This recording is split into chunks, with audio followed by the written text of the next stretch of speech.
Man, I look old, eh? I gotta put cream on my face, hydrate myself, get more water. Yeah, I'm putting my glasses on, not because I'm gonna read The Forest, but part of this book, The End of Eternity, written in 1955. Look, this fell when I was reading or can't remember exactly which one, watching a show. The two big white pieces, it broke when it fell.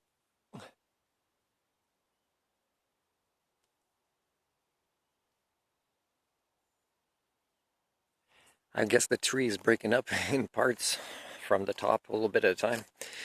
So, yeah, so maybe the show I was watching actually may have been uh, the Foundation series on TV, Apple TV from Isaac Asimov related books. And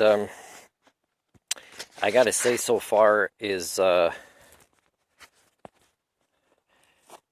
yeah, I'm happy that there's a complexity to it. I mean, Isaac Asimov wrote in a more user-friendly way.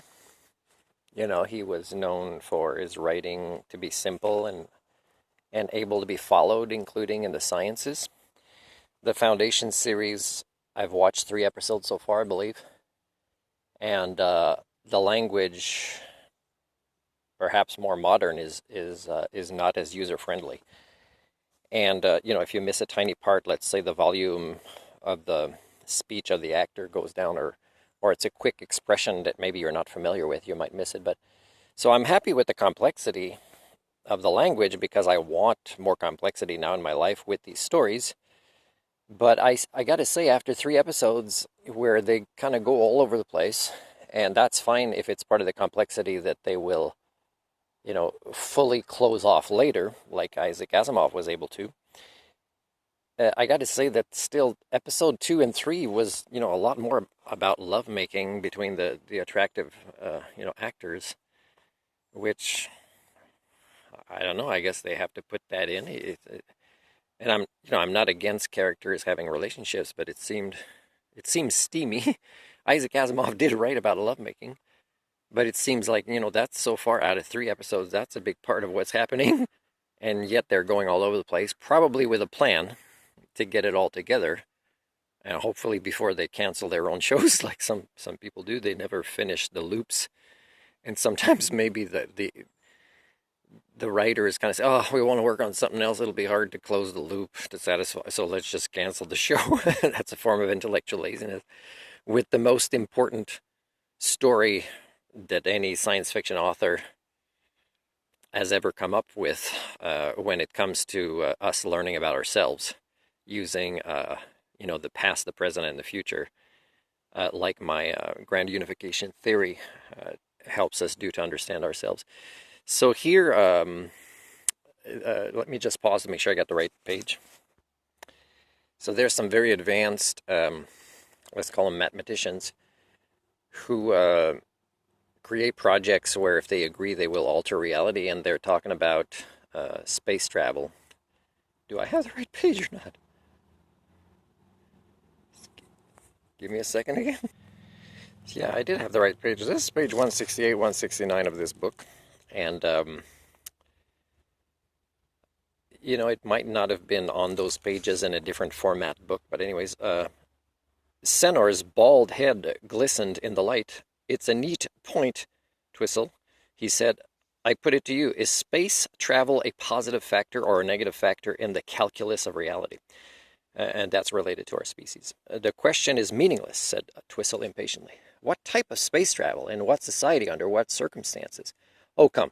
Surely there's something to be said concerning space travel in the abstract. Only that it is self-limiting, that it exhausts itself and dies out." That's what they observed as they kind of work with, a,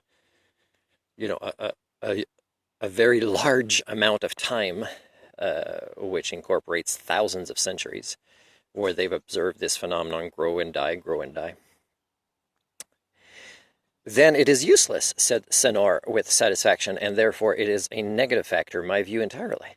"If you please," said Twistle, "Cooper will be here soon. We will need the floor clear." By all means, Senor hooked an arm under that of Rice and led him away. His voice declaimed clearly as they departed. Periodically, my dear Rice, all the mental effort of mankind is concentrated on space travel, which is doomed to a frustrated end by the nature of things. I would set up the matrices, except that I am certain this is obvious to you. With minds concentrated on space, there is neglect of the proper development of things earthly. I am preparing a thesis now for submission to the Council recommending that realities be changed to eliminate all space travel eras as a matter of course.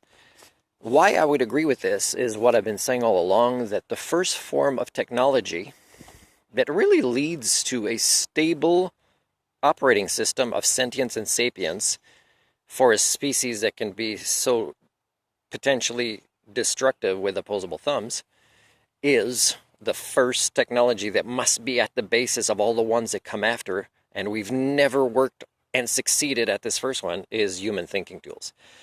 So of course, we look at today, we're using technology in ways that not only is meant to harm others that we see as competitors, but it also harms ourselves. We encourage our own family members to use technologies that is harmful to us.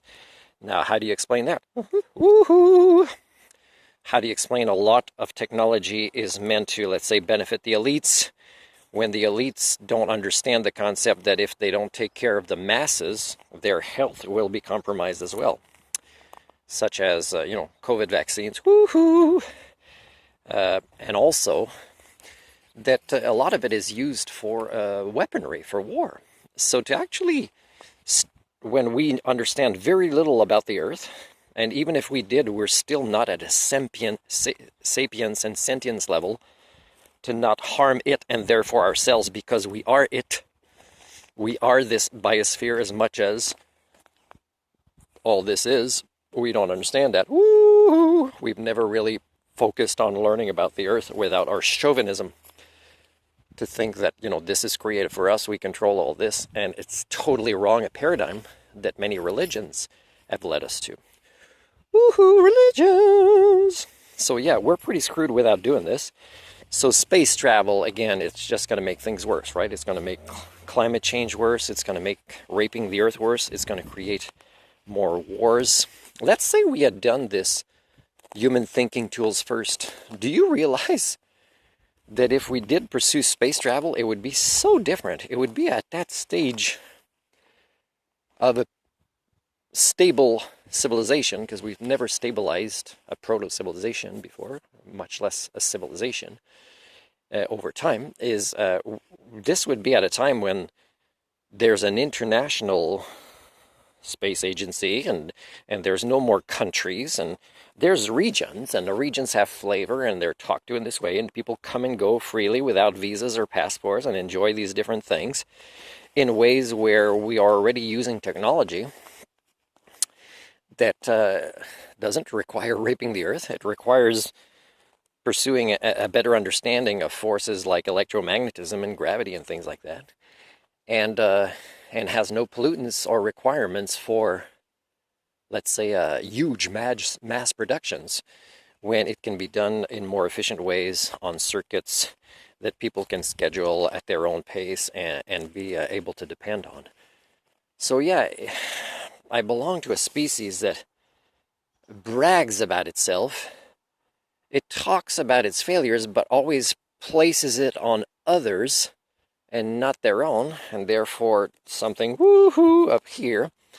And there's a limit of how much I can discuss this. For example, that the laundromat in this city, and it's September 5th today, closed when the person died of a heart attack, and they still on the windows say temporarily closed due to illness.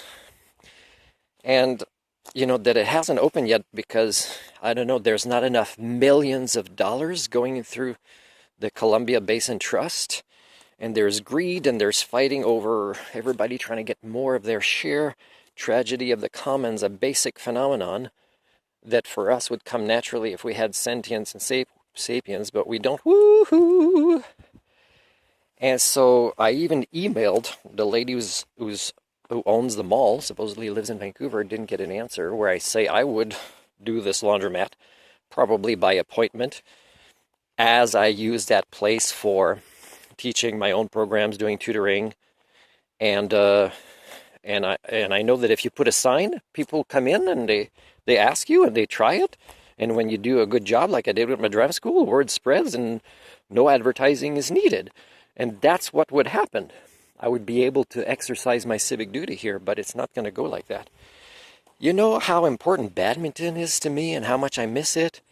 You know, when there's nothing for me to do here, like to be of service or to actually have a regular routine, it makes me think a community's dead. Let's say I do one last try with Selkirk College, because I think their regular badminton club may start playing this month. And I'll say, hey, Selkirk College, can you give me a permission without talking to any of your staff, in case, you know, their brains go tilt like a pinball machine, is to go and play some badminton.